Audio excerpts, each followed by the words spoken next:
Hey guys, this is the Metal Geek coming back to you with my partner in crime. Milky. Guys, this is our special edition. Crime Alley Comic Con, New York Comic Con special edition. A retrospective look back at New York Comic Con this past weekend. 2014. Yeah, it was a big It was con. wild. It was extremely wild. You were there Saturday. Yeah, I was only able to get Saturday tickets. Originally I wanted to go 3 days, but with the ticketing and shit like that, I was only to get Saturday pass. But you were there, lucky you. 4 days, yeah. Lucky. It was lucky, it was great, it was fun, but I experienced some high levels of sleep deprivation. I did get a 4-day badge. I basically went online the day of the badges going on sale and waited for the link to go live and clicked on it within like 2 seconds of it going live. Those people who aren't familiar, there's VIP 4-day passes, and then there's 3-day and then single-day passes. And the VIP and 4-day passes usually go on sale one day. And then the 3-day and the single days go on sale, like, a couple months later. But usually, like, this year, it was tough to get tickets. They do have a spillover to retailers a little bit. Yeah. After the online, a couple months later, after that, then they go to retailers like. But I guess there might be some reevaluation about how that's going to work, because unfortunately there were some retailers, from what I've heard, that were selling or pre-selling the badges days, weeks beforehand. Wow. And so in any case, I don't want to get like into the overly bad aspects of this. Yeah, I did not have a bad experience. It was a great awesome. con. It was an absolutely great con. I went for the 4 days. For 3 out of the 4 days, I was in line starting right around 3:30 in the morning, because the way they worked it is to get into the major panels, you basically had to you had to get this wristband, and they passed them out right at the beginning of the day. And it's like Black Friday. There's only like 50 of them. Well, it was largely for the main hall. Like the big panels, and there's about, I think, 2,000 seats available in there. Mm-hmm. So they handed about 2,000 of them, and believe it or not, those 2,000 wristbands will go in the snap of a finger. Pretty much. So I was unfortunately, because I met a lot of people. But luckily, what you were saying before on the drive over here, that you're able to do everything. You're able to meet everyone who you wanted to meet. About 95% of the things I wanted to do. Yeah, and that's pretty damn good for New York Comic Con. Guys, yeah, I mean, on a scale of it. Oh, absolutely. I mean, if I have done in the past 60% of what I did, it was a good weekend. Mm-hmm. But this past week, guys, I got to meet the creators of The Legend of Korra, Avatar: The Last Airbender. That's pretty cool. The voice actress of Korra, her name is Jenna Varney, and she is absolutely hilarious. And I was able to get my Blu-rays of Korra Book 1 and 2 signed, as well as a poster for my girlfriend. I was able to make it out to the... I know. I'll play... Always thinking. I'll put some sappy music on the back here. I was able to make it to the Walking Dead panel, which is an extremely hard you were saying, you were saying that the cast was fun and that you had a good time. Extremely fun cast. I mean, at one point in time when... one person started asking questions like, hey, Andrew Lincoln, who plays Rick Grimes in the show, do you like Coke? And he's like, you mean the drink? And he's like, yeah. He goes, I got one for you.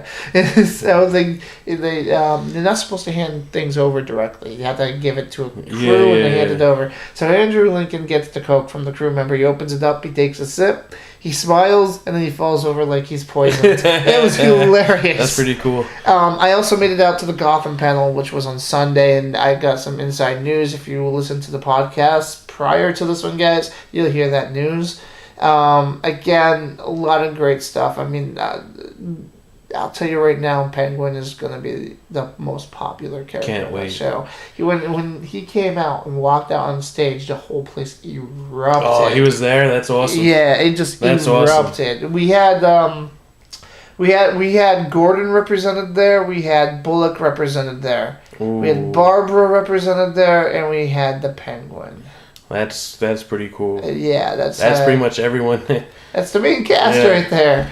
And Barbara, forgive me, I cannot remember the name of the actress. I'm bad with that.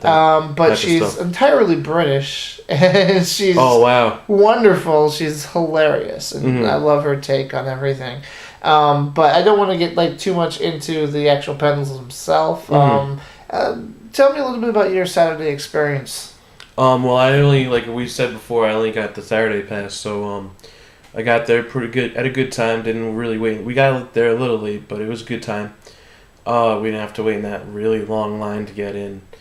It was, my main focus was to meet Kevin Conroy, the voice of Batman from the animated series. I have a leather-bound DVD collection that I was able to get Bruce Timm to sign back in 2008 at Comic-Con, and he was able to sign it at this Comic-Con, but I had to wait on his line. Yeah, you were it was lame. Telling me on the ride over here that I stood in line for the first 40 minutes, and then this lady came around saying that he'll be back at 3 o'clock or 2 o'clock, and it was 10 to 1. So I was like, I got this close in line. I'll wait. And then word came around that he wouldn't be back till 4 o'clock. So after that, I was like, nah, I'm gonna go walk around, kill some time, and then come back. But when I went back to the line at 2:45, there was word that he was coming back at 3. So I waited in his line for another 40 minutes. I was able to meet him, got to talk to him. It was pretty cool. He signed my DVD collection. That is the leather-bound case. See, that's a story that you're gonna take to your grandkids. You're gonna be like, I met him. I met Kevin Conroy. Who is this guy you call Kevin Conroy? It's Batman. How can you not know Batman? Yeah, one of the best Batmans. The voice, man. Unknown Batman. I mean, look, you have a lot of live-action Batmans, and there's a few animated Batmans. To me, Kevin Conroy, as far as the animated Batmans are concerned, is the definitive. I mean, if you... Well, with that, too, he had everything going for him, too. The production on that was, just amazing. The stories that they tackled, it was pretty cool. Everything fired. He set the tone for who the Bat is. And he does the video games. He's not really unknown, but you wouldn't really think of him when people say, who's your favorite Batman? Well, hey, I mean, pretty much the cast of Batman, the animated series, did the first two Arkham games. After that, they did, for Arkham Origins, it did switch over and stuff like that. It also switched over to a different company making the games, too. It was still WB Games, but it was a different development team. So. Yeah, I played that game. But Rocksteady, is it? Yeah. They're making the last Arkham Knight, which is coming out next June. PS4, Xbox One exclusive. So if you're PS3 or Xbox 360 owners, if anyone wants to send me a PS4, email me at crimealleypodcasts at gmail.com. But you got to send 2 in for me and Metal Geek. We take donations. Yeah. We'll have you on the show. But the con was an extremely good con. I think everything ran a lot smoother this year than it has in the past. Not to say that it was really bad in the past, but this year they cleared the main panel halls out, which is the reason why I was able to get to The Walking Dead and Arkham or Gotham's panel. The reason for that is because in previous years, they wouldn't clear, and people would just hoard the seats all day. Yeah, that's what you're saying. You camp around, This year, clearing out those panels allowed people to actually get in, and the wristbands were a big help.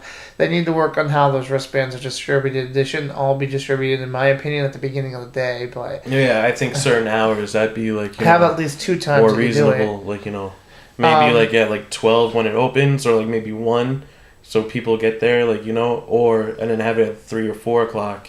Well, I mean... Or whenever the panel is, have it right before then. Well, guys, for all of you, just to put it in perspective, New York Comic-Con is considered basically the East Coast version of San Diego Comic-Con International. It's the place to be. It blew San Diego out of the water. It is. 151,000 tickets are sold this year. Even though they don't make major movie announcements or, major clips or teasers... I think within the next 2 to 3 years, that's going to change. Well, I mean, excuse me, but San Diego Comic-Con comes out right around the time as a blockbuster season, so it's all about those movies. True, yeah, you're right. And to be honest with you, this time of year is television season, and New York Comic-Con lands smack dab in the middle of that, so there's a bigger TV presence than movie presence. In fact, there was very little for movie presence at all this year. Yeah, I was hoping TV. at least maybe a teaser, like Marvel would do something for the Avenger movie, Age of Ultron. Oh man,